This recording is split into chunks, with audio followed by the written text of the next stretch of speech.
Oh, gadzooks, odd bodkins, and scour my scales. What are all you children doing sitting around your phonographs? TV gone glimmering or some such?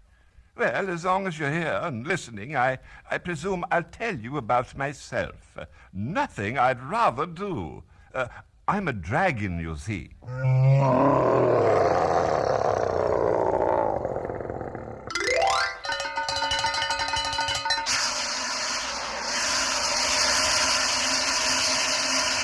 Oh, don't be frightened. I'm really harmless. It's just that I look so fierce that people expect something awful. It goes to show you that looks can be deceiving. It's what's inside that really counts. Oh, I'll admit I sound pretty terrible, too. Now, you take my raw. The day I hatched out of my pretty little egg, the first thing my mother told me to do was to try my raw. So I tried, and it sounded like this.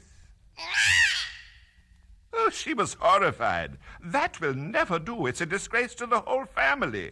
You'll have to begin practicing at once. Now, listen to me. So I began working hard on my roaring. Oh, I practiced an hour a day, and after several hundred years, I got pretty good at it. Like this.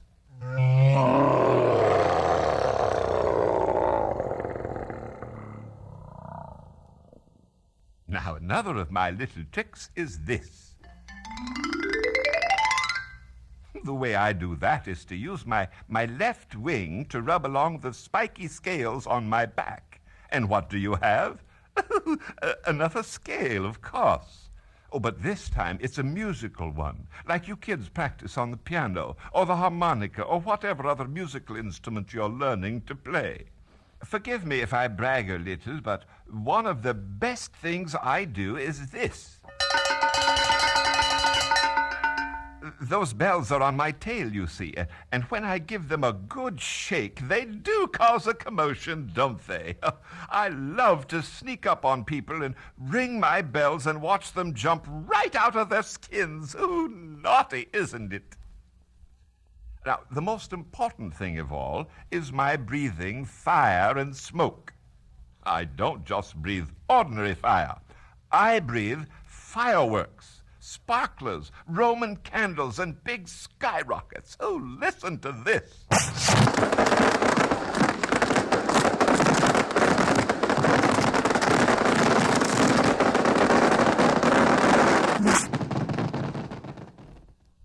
Now, not all dragons are fierce, or even fierce-sounding. Listen to this little song about a very reluctant dragon.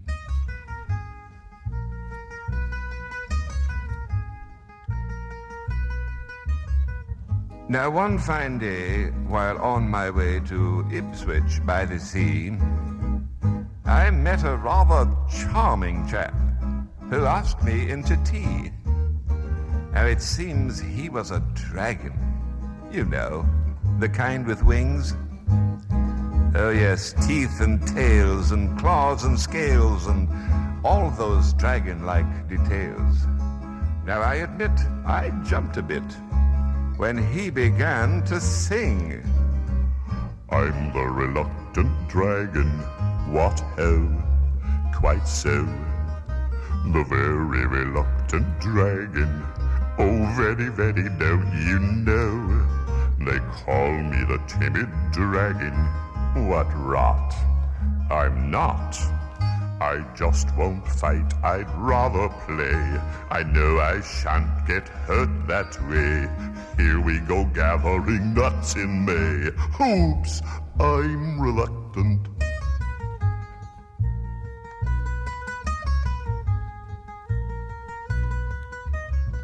Now, after we had sipped our tea, a thought popped in my head.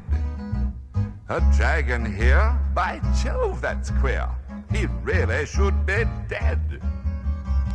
I say, look here, I said. Aren't you a bit extinct? And then the blighter gave a cry, heaved his bosom with his sigh, wiped a teardrop from his eye, and then blushed and coyly winked. Oh, dear. I'm the reluctant dragon. What ho? Quite so. The very reluctant dragon. Oh, very, very, don't you know? They call me the timid dragon. What rot. I'm not. When others fight, I run away. It's just because I'm built that way. I'm to be queen of the May today. Whoops, I'm reluctant.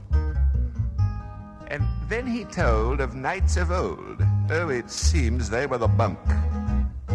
They barged about in suits of tin and other sundry junk.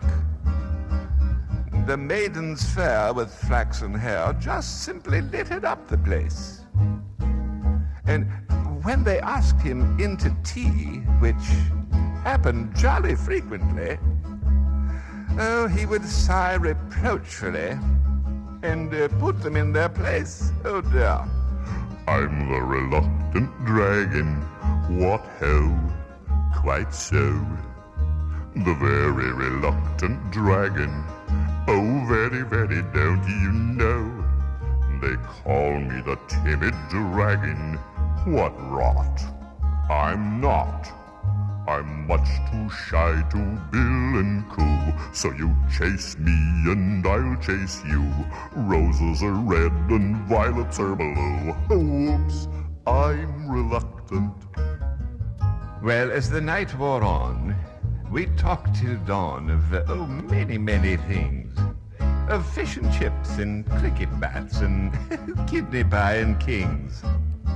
Now at break of day, I slipped away for Ipswich by the sea. And no matter where I am, in Piccadilly or Siam, now when I have my tea and jam, this song comes back to me like this. I'm the reluctant dragon. What ho? Quite so. The very reluctant dragon. Oh, very, very, don't you know? They call me the timid dragon. What rot.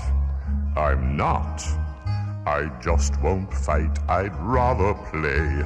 I know I shan't get hurt that way. Here we go gathering nuts in May. Oops, I'm reluctant. Maybe you'd like to know something about dragon history. Now, the first thing you must realize is that we dragons have been around this old world a whole lot longer than human beings have. Oh, they say it was a wonderful place in the old days before men were here, when my great 1,000 times great-grandfather, the dinosaur, was ruling the roost.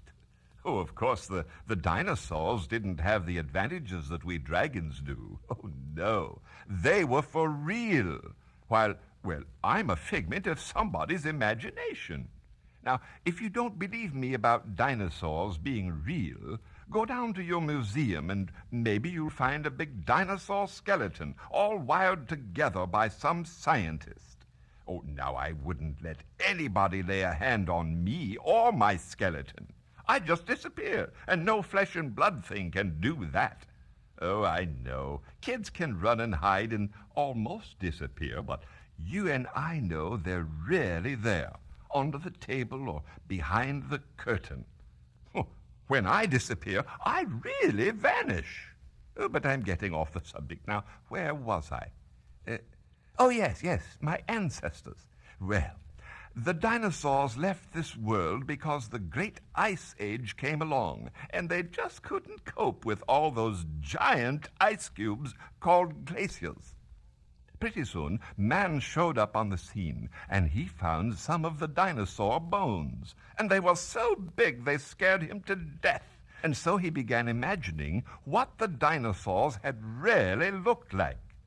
Oh, you have to hand it to man. He really began using his brain early, and that's how he got where he is today. Oh, it's one thing to think, but it's another thing entirely to do the kind of thinking they call using your imagination. So man began imagining dragons. And you know, if it wasn't for that, I wouldn't be here today. Oh, and I'm very glad to be here, talking to you today. Oh, dear. What was my subject? Oh, yes, my ancestors. Oh, I keep getting off the track.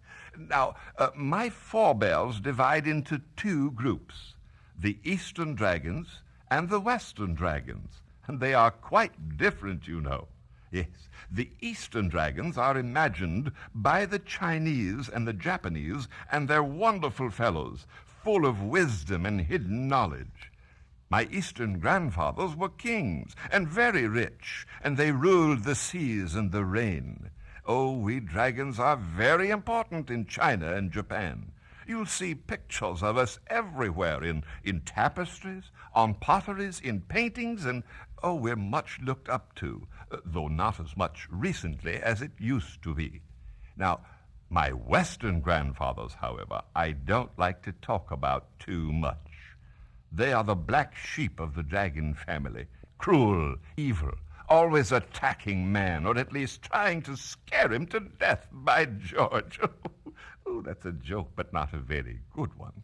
For the man who probably fought more fights with my Western grandfathers than anybody was called St. George. Now, just about the only way to tell an Eastern dragon from a Western one is that we Westerners have wings, while the Eastern dragons just ride around on clouds. I'm a Western dragon, as you can see, but I'm rather lazy and I don't fly very much.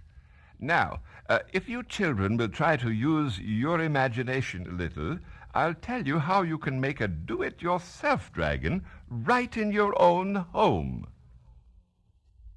It will take at least 3 kids to make a proper dragon, so if you don't have any brothers or sisters, you'll have to round up some friends.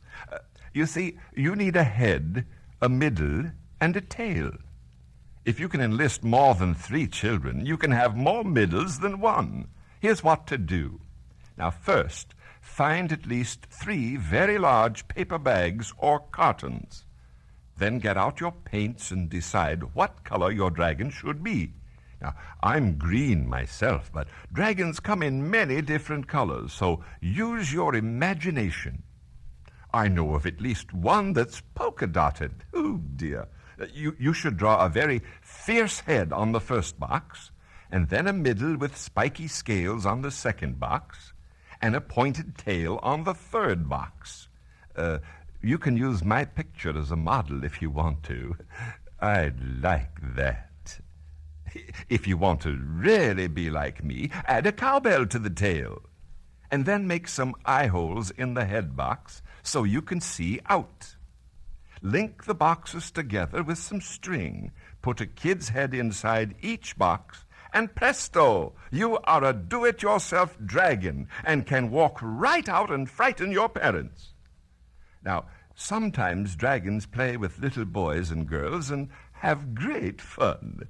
Oh, but then the kids grow up and don't play anymore, and, oh dear, the dragon gets very lonesome. That's what happened to Puff, the magic dragon.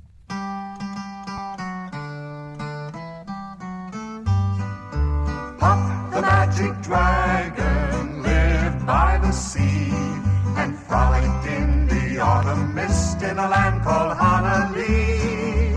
Little Jackie Paper loved that rascal Puff and brought him strings and sealing wax and other fancy stuff.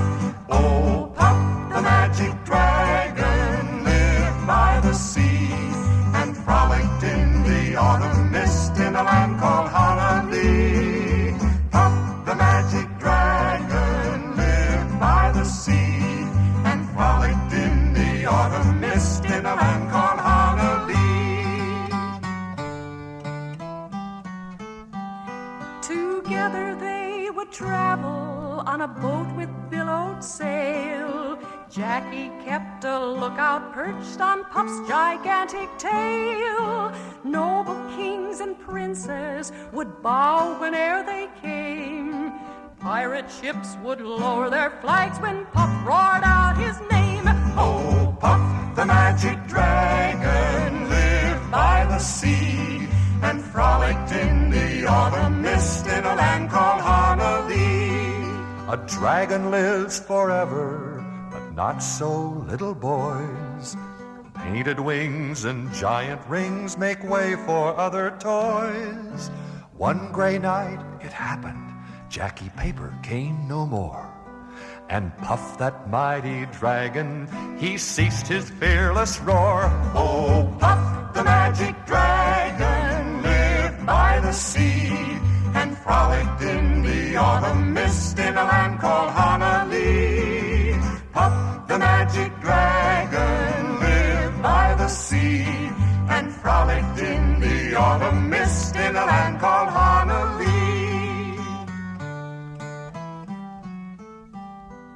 His head was bent in sorrow. Green scales fell like rain. Puff no longer went to play along the cherry lane.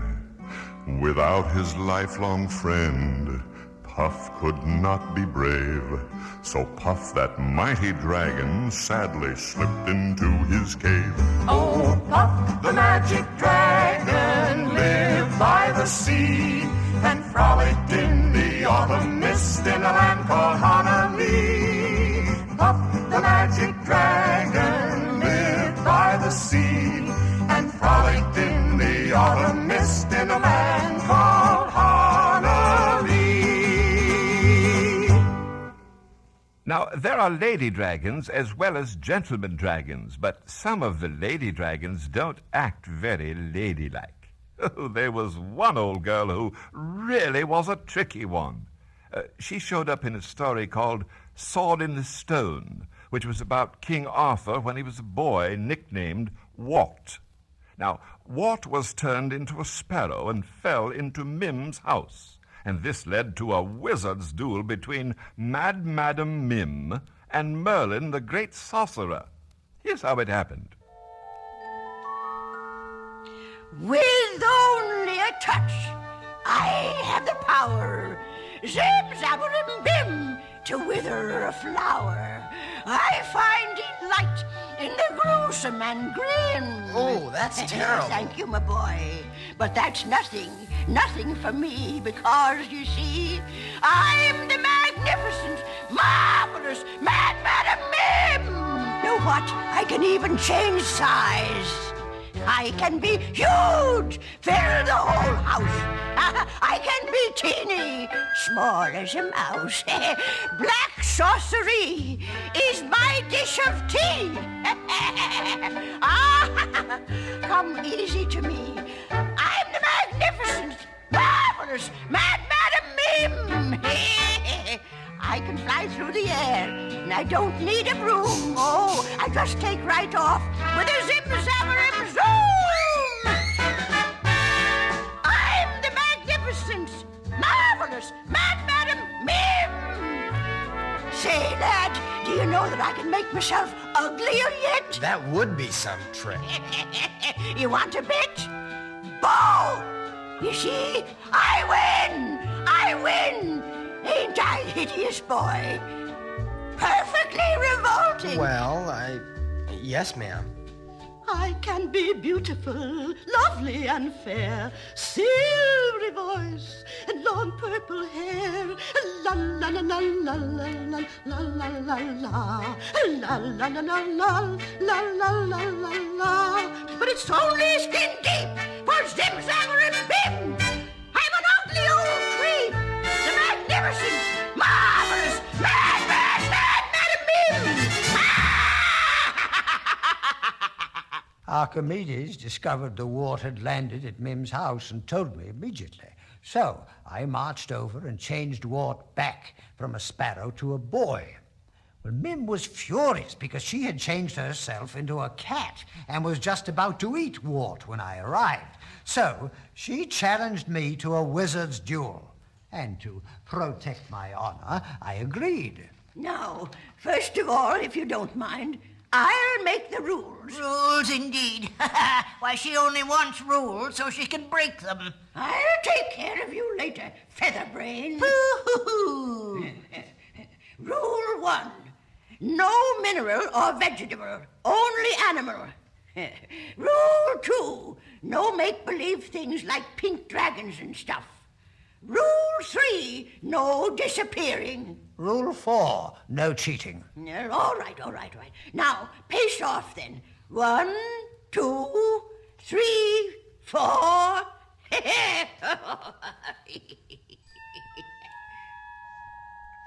Merlin, she disappeared. Mim, now blast it all, you made the rules. Merlin, she's changed herself into a crocodile. She's behind you. Oh! Uh-oh. Merlin's so out of practice with his magic, he's turned himself into a turtle. Oh, he's so slow. Mim will catch him and eat him in one bite. He's changed into a rabbit. He's a rabbit. He just got away. But she's now a fox. Look at her go. Change to something else, Merlin. Get bigger. Quiet. Merlin's a caterpillar now. Maybe she won't see him. But she's become a chicken. She's about to peck him. Merlin, something huge. He's a walrus. But she's an elephant. A mouse, Merlin. A mouse. That's right, Merlin. Scare her to death. She'll think of something. I knew it. She's now a tiger. Look out, mouse. I mean, Merlin. He's no mouse. He's a rhinoceros. Attaboy, Merlin. I knew she'd cheat. She's a dragon. No, Mim. No dragons. You remember? Did I say no flame-breathing purple dragons? Did I? No, but you didn't. Oh, I win! Game's over. Where's Merlin? He's gone. Oh, that horrible old witch. Madam, I have not been defeated. I am very tiny. I am a germ, a rare dragon's disease, and you have caught a bad case of me. A stroke of genius. First, you will break out into spots, followed by hot and cold flashes, then violent sneezing.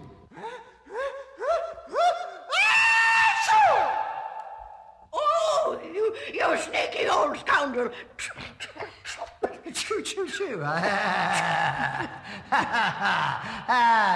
It's not too serious, madam. You should recover in a few weeks and be as good, that is, as bad as ever. Far up in Scotland, there's a wild, eerie lake named Ness. Now, for years, many people have seen from time to time what they believe is a huge sea monster swimming in Loch Ness. Oh, we dragons know better, and this little song tells why.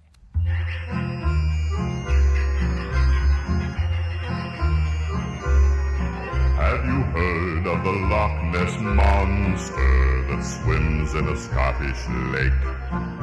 The tales they tell about him do really take the cake. They say in length he's 40 feet, his eyes all fierce and yellow. With horns and scales he comes complete, a very ugly fellow. There is a secret that I know about this apparition. I'll tell it to you if you wish. A dragon's his condition. No monster he, a dragon yet, who most enjoys just being wet. You can't blame him nor even laugh if in Loch Ness he takes his bath. The dragon's bath is old Loch Ness, nor was it ever any less. For dragons must be very clean if by the kids they are to be seen.